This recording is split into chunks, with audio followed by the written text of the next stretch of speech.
Got a quiz question for you in approximately 20 seconds time, because today the Daily Mail have done an article talking about West Ham, and it's quite a big article as well, discussing our season, life under Graham Potter so far, the possible integration of our academy players into next season's squad. But the article also contains a quote from a top place source at West Ham, and here's your question. What do you think that quote was? Correct. This summer we must sell before we can buy due to PSR. That was it. No words of support for Graham Potter. No reassurance that they're going to be backing Graham Potter during the transfer market and making sure we get his top targets. Nothing at all. Just our daily reminder that we've got to sell before we can buy this summer. Now, the article is mainly about the transfer window and about how big a job Graham Potter has on his hands this summer, and also focusing on which players could be leaving. It was a big list. It would have been easier to say which players won't be leaving. In fact, they did do that. Only Jared Bowen is not for sale at West Ham. Everyone else and anyone else, they'll consider offers. But the one that stood out for me, and that I want to talk about, was Jean-Clair Todibo, because it rightly mentioned that we're going to have to sign him this summer for 36 million. Some claim it's 35, some claim it's 30, some claim it's 40. There's a couple of people who have top sources at the club are probably going to be claiming it's going to cost us about 100 million this summer. But all jokes aside, I thought it's worth having a discussion, because the article said that we are open to selling him immediately. And over the last couple of days, I've joked that the season's finished. I still don't know anything about Todibo. I watched him all season. I still can't work out if he's a good player. I still can't work out if I like him. And when I'm in that situation, and I was like that with Carlos Soler for majority of the season, I come to the conclusion, well, it must mean that you don't like him, even though you feel like you don't dislike him. You obviously do not like him, otherwise you would know you do, right? But I think he's a player that I've struggled to work out this season, because at times he looks really good. At times he reads the play really well. I think he looks good on the ball. I think taking the ball out of defence, he looks good. But other times he looks erratic. He looks lazy.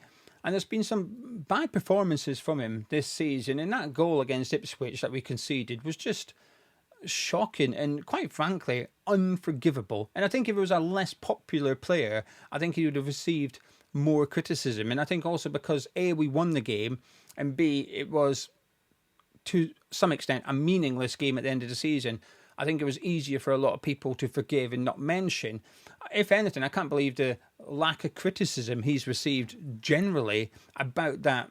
I'm not even going to call it an effort to block Broadhead. He didn't even do that. He literally just kneeled down. I don't think I've seen that in football ever. It was horrific. Anyway, parking that to one side, let's talk about Todibo. He's had some good games. He's had some bad games. He's had some average games. I think it's fair to say he had a bit of a turbulent start to life at West Ham, coming in, had his injuries, fell out with Lopetegui. There was reports about them two scuffling in the dressing room. And then the immediate games after, he wasn't even in the squad, which fed into the narrative. Then he reappeared not long after Lopetegui was sacked. Potter's come in, and Potter has, more often than not, utilised him, especially when playing a back three. And he's looked all right. He's looked okay. Average at best is how I would say Todibo's looked over his time at West Ham so far. He certainly hasn't blown me away. I certainly don't look at him and think, oh yeah, there's a £40 million centre-back. I certainly don't feel like that. And I guess my question to you is, if you were offered what we paid, let's just call it 36 million, would you sell him this summer? And for me, I think the answer is yes. I think I would cash in on him, because I expect a lot more than what I've seen for someone that's cost that. And I was excited when we signed him, because he was one of those players I'd heard of but hadn't really watched. And a lot of people that had watched him were excited about us bringing him to West Ham. And I think I maybe got caught up in the aggressive nature of how we went about this transfer, because obviously last summer Man United wanted him but couldn't sign him because of Sir Jim Ratcliffe's involvement in both clubs. And then Juventus wanted him, and he was almost expected to go to Juventus, but Steiden went after him quite aggressively and priced Juventus out of it. And basically we were the only deal on the table, which Nice took. And in the end, we were the only deal there for Todibo. It was either stay at Nice or come to West Ham, and he came to West Ham.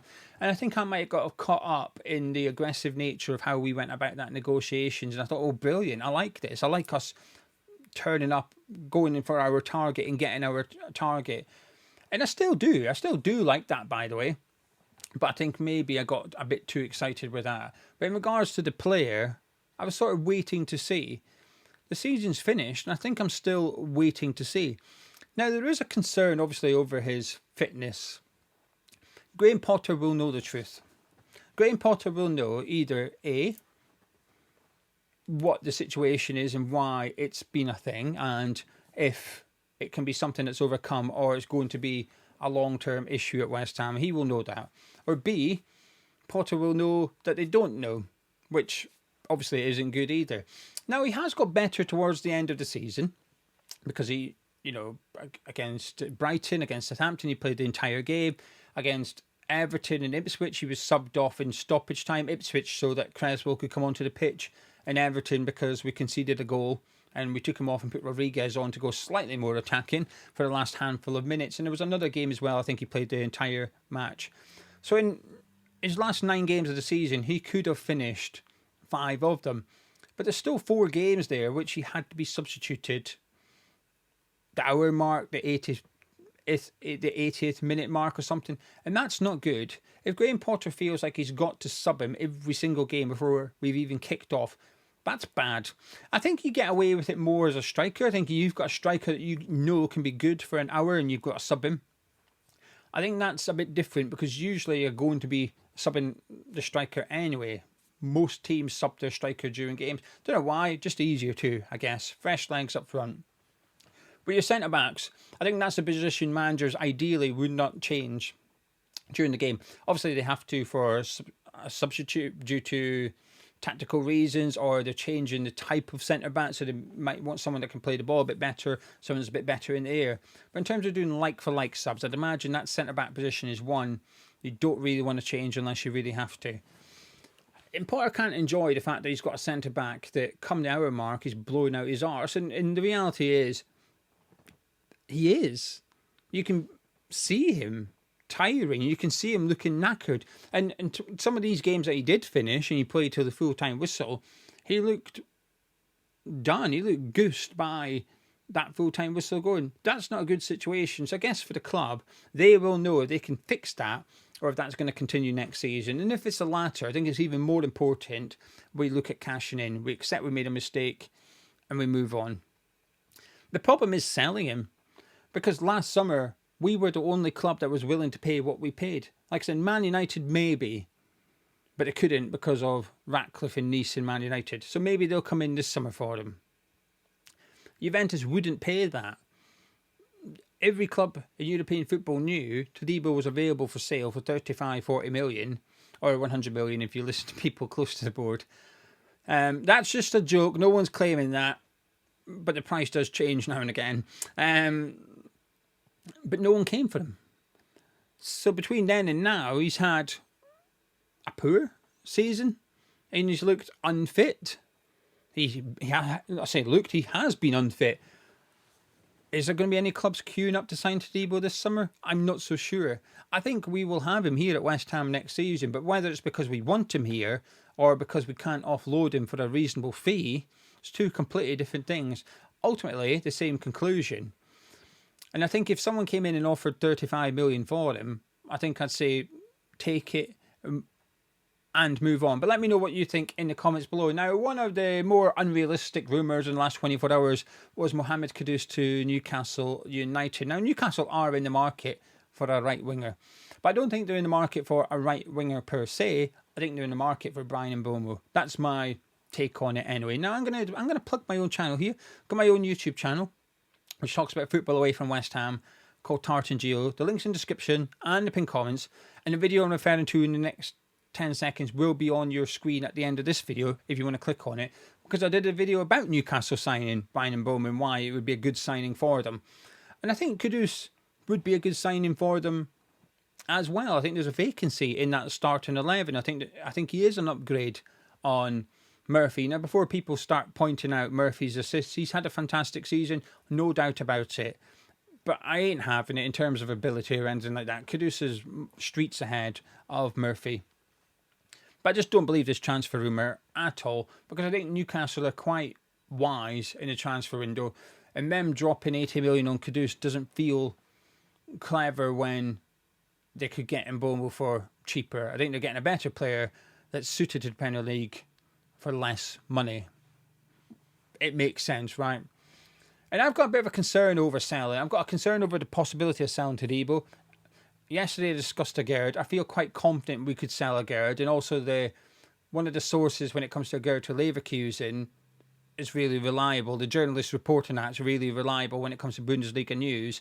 And it sounds like Leverkusen are trying to decide between Neef Agard and Robin Koch, who now plays for Frankfurt, and you'll know him from his time at Leeds United. So those are the two centre-backs that Leverkusen are looking at the minute. So I feel confident we'll sell Agard. But with Kudus, I worry. Because I think the feeling I get, I think the club will be okay if Todibo's here next season. I don't think they necessarily want to sell him. They're open to selling him, wanting to sell him. Two different things. Agard wanting to sell, Kudus wanting to sell. And I think we could find ourselves in a bit of a tricky situation with him. Because how much are the club wanting for him? They're probably wanting 70 million. I'm not sure they're going to get that. And I think the club are banking on a other club from Saudi or Qatar to come in and start bidding for Kudus.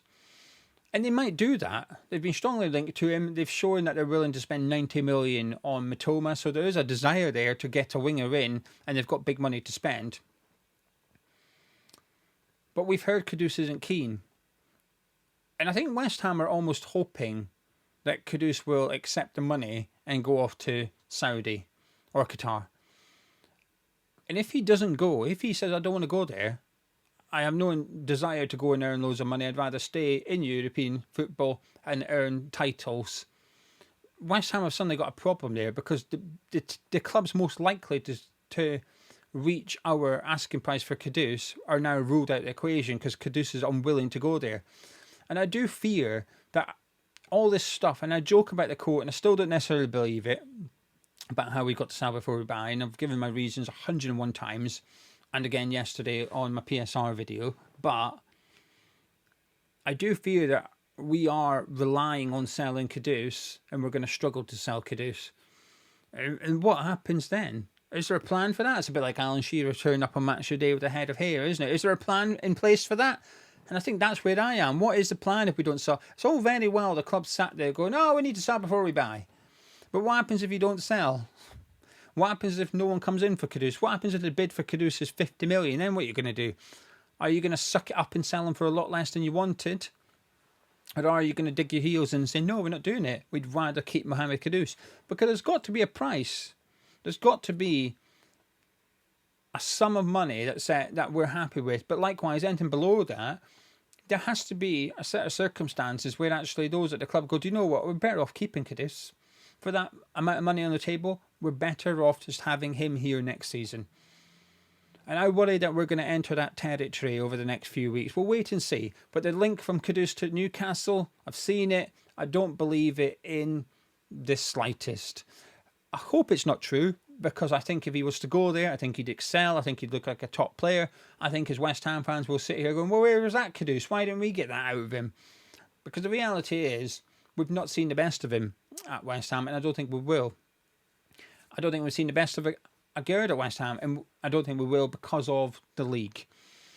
And it's possibly the same as Todibo. I don't think we've seen the best of. I hope we've not seen the best of him. There better be better than that to come from Todibo. But why is that? Is it because of Potter? Is it because of Lopetegui? Is it because of the league? Is it because of his fitness issues? I don't know. I've got a question mark over that one. That's why I want to know what you lot are saying in the comments below. Now, another couple of short stories. Friend drop the Genoa defensive midfielder that we've been linked to quite strongly, I think, over the last couple of weeks.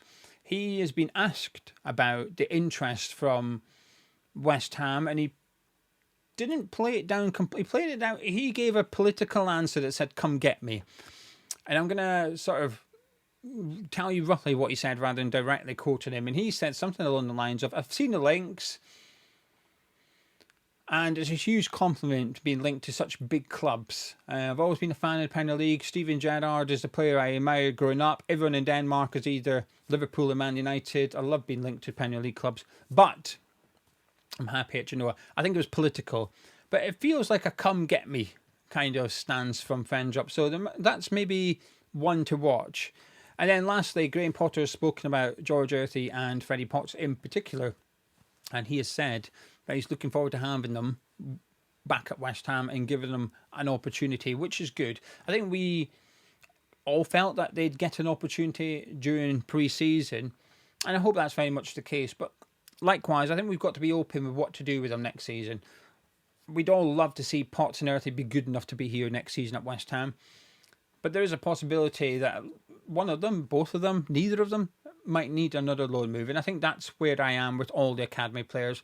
Give them an opportunity in pre-season and then decide at the start of August who we think has got a part to play and who doesn't, and let's get them a good loan move, because we did good. We did good this season loaning our players out. Now, before you go, can I just point in the direction of our online store? We're having a closing down sale. We're shutting the shop down. It'll be about in a month's time. We've basically got boxes coming from Oddballs. Once they arrive, we're going to distribute them for everybody that's pre-ordered them. And then within a week, we'll shut the shop down. So at the minute, we've got a sale. This mug's on sale. This is one of my favourite mugs, designed by Canning Town Lion. West Ham being in your DNA. You go through the ages. Once West Ham, always West Ham, down in generations it goes. That's what that image is meant to represent. Got loads of stuff on sale, though, including our t-shirts from Prague. hammerschatstore.com. Go have a look. There might be something you fancy.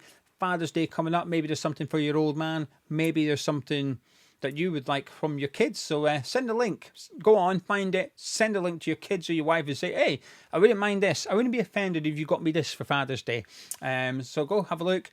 A lot of things have been reduced. There may be more things getting reduced, but there will be some things that do not get reduced at all. So the Bill Gardner books, for example, will not be going on sale. Most of the signed stuff will not be going on sale. The polo shirts won't be going on sale. The jumpers, oddball boxers, they will not be going on sale because we know we'll sell them eventually. Because the store will come back in about a year. If all goes to plan, the online store will be back next year. So those items will just go back on the store. But we are clearing the decks with some things. So there's some bargains to be had. So go have a look, hammerschatstore.com. Anyway, that's it from me. I will catch up with you tomorrow as always. If you're new to the channel, please do subscribe.